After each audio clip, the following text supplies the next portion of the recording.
In the late 80s, Japanese game publisher Capcom decided to take a little-used genre and bring it into the big leagues. Their 1989 game, Sweet Home, is often considered the first true horror title in gaming history, and proved that there was a market for fear. So in the 90s, they decided to go all out and make a game with a global audience in mind, one that would perfectly encapsulate the old Haunted Mansion feel. The result was Resident Evil in 1996, an instant success that single-handedly named the category as survival horror. After 2.75 million units sold, Capcom knew they'd done it. The trick was to do it again.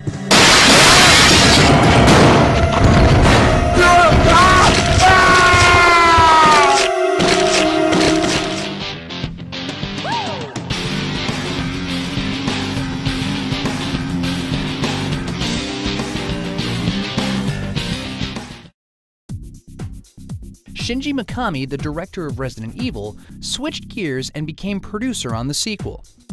He knew he had a tough job ahead of him since the audience would know what to expect now. So he made the bold choice of leaving his old characters behind and coming up with a new cast. After all, if you have a hero who's already survived a zombie attack, how scared could they be a second time? With the change in cast came the opportunity to shake up everything else. As opposed to the secluded mansion, Mikami wanted to bring fear to the real world. The setting was thus changed to a more urban environment with the hope of making even the safe and familiar setting of a city terrifying. Gameplay would undergo a shift too. One of the first Resident Evil's few drawbacks had been its clunky control scheme, which made combat next to impossible. So Mikami wanted to tighten up the controls a bit and make a more action-oriented game. This was tricky. If they empowered the player too much, it wouldn't be scary. To add to the problem, the sequel's director, Hideki Kamiya, didn't particularly like horror that much. He was more of an action director.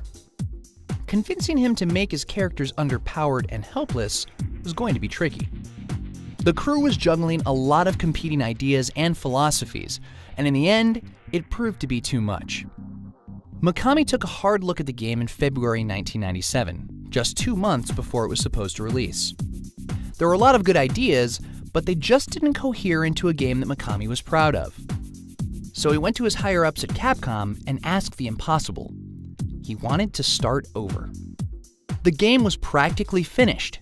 They'd already released boatloads of screenshots, fans were clamoring for the sequel, money and time had been spent, and he wanted to start over. But Capcom did the unthinkable. They agreed. Against all business logic, Capcom just put their faith in Mikami. He'd made them one huge success. They just trusted that he could do it again. Mikami got back to work and the team started nearly from scratch. Fans, already rabid, went into a frenzy when they learned they'd have to wait a whole nother year before they could reside with more evil. When Resident Evil 2 finally released in January 1998, it had gigantic expectations to live up to. Fortunately, even after all this time, it blew players away.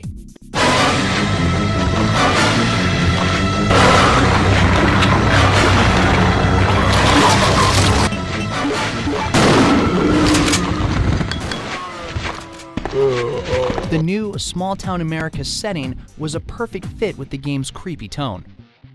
Everything was more interactive, from the pre-rendered backgrounds to the character choices. Each character went on a different journey, and on the gamer's second playthrough, he'd find that things he'd done in the first playthrough actually affected his second. All of this was wrapped up in better graphics and smoother animations. But at the end of the day, what Resident Evil 2 absolutely nailed was the atmosphere. Fans ate it up, and the game's buzz was so good that there were quite a few new converts to the franchise. It was once again exclusive to the PS1 initially, though it was later ported to various other consoles. Resident Evil 2 went on to sell 5 million units worldwide, nearly double what the first game had sold, and the first game had been a smash. It was one of the biggest hits in Capcom's entire history. Their gamble to scrap the game completely and start over from square one had paid off. Big time. After his successful stint as producer, it was time for Mikami to head back into the director's chair. The survival horror genre that Capcom had named was proving to be a massive success, and yet only a handful of competing titles were in the market. They realized that they had the opportunity to start a whole new horror franchise without oversaturating the genre. So Mikami got to work on making a brand new series. Perhaps it isn't surprising that the end result didn't look too different from Resident Evil, fixed cameras and all. But there was one major difference. What's scarier than zombies?